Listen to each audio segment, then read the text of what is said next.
ತಂಗಿ ಜೊತೆ ಸೇರಿ ಪತ್ನಿಯನ್ನ ಕೊಲೆ ಮಾಡಿ ಆಕಸ್ಮಿಕ ಸಾವು ಎಂದು ಬಿಂಬಿಸಲು ಯತ್ನಿಸಿದಂತಹ ಆರೋಪದ ಮೇಲೆ ಗಂಡ ಮತ್ತು ಆತನ ಸಹೋದರಿಯನ್ನ ಪೊಲೀಸರು ಬಂಧಿಸಿದ್ದಾರೆ. ಮಹಾರಾಷ್ಟ್ರದಲ್ಲಿ ಈ ದುರಂತ ಘಟನೆ ನಡೆದಿದ್ದು ಹತ್ಯೆಯಾದ ಮಹಿಳೆಯನ್ನ ಕಲ್ಪನಾ ಸೋನಿ 35 ವರ್ಷ ಎಂದು ಗುರುತಿಸಲಾಗಿದೆ. ಈಕೆ 2015ರಲ್ಲಿ ಮಹೇಶ್ ಸೋನಿಯನ್ನ 38 ವರ್ಷ ಈತನನ್ನ ವಿವಾಹವಾಗಿದ್ದು ಆಗಾಗ ಮಹಿಳೆ ಮತ್ತು ಆಕೆಯ ಅತ್ತೆಯ ನಡುವೆ ಗಲಾಟೆ ಆಗ್ತಾ ಇತ್ತು. ಈ ವೇಳೆ ದೈಹಿಕ ಮತ್ತು ಮಾನಸಿಕ ಕಿರುಕುಳ ನೀಡಲಾಗ್ತಾ ಇತ್ತು.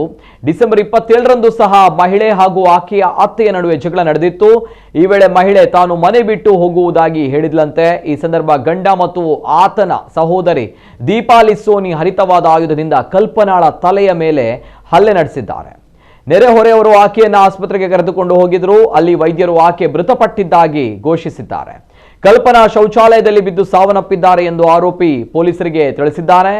ಇನ್ನು ತೀವ್ರವಾದ ಹೊಡೆತಗಳಿಂದಾಗಿ ಸಾವು ಸಂಭವಿಸಿದೆ ಎಂದು ವೈದ್ಯಾಧಿಕಾರಿಗಳು ದೃಢಪಡಿಸಿದ್ದಾರೆ. ದಂಪತಿಗೆ 7 ವರ್ಷದ ಮಗಳಿದ್ದು ಘಟನೆಯ ಸಮಯದಲ್ಲಿ ಆಕೆ ಮನೆಯಲ್ಲಿ ಇರಲಿಲ್ಲ ಎಂದು ತಿಳಿದು ಬಂದಿದೆ. ಇನ್ನು ಮಹೇಶ್ ಮತ್ತು ದೀಪಾಲಿ ವಿರುದ್ಧ ಕೊಲೆ ಪ್ರಕರಣ ದಾಖಲಾಗಿದ್ದು ಬಂಧನವಾಗಿದ್ದು ಕೊಲೆಗೆ ನಿಖರ ಕಾರಣ ಇನ್ನೂ ತಿಳಿದು ಬರಬೇಕಾಗಿದೆ.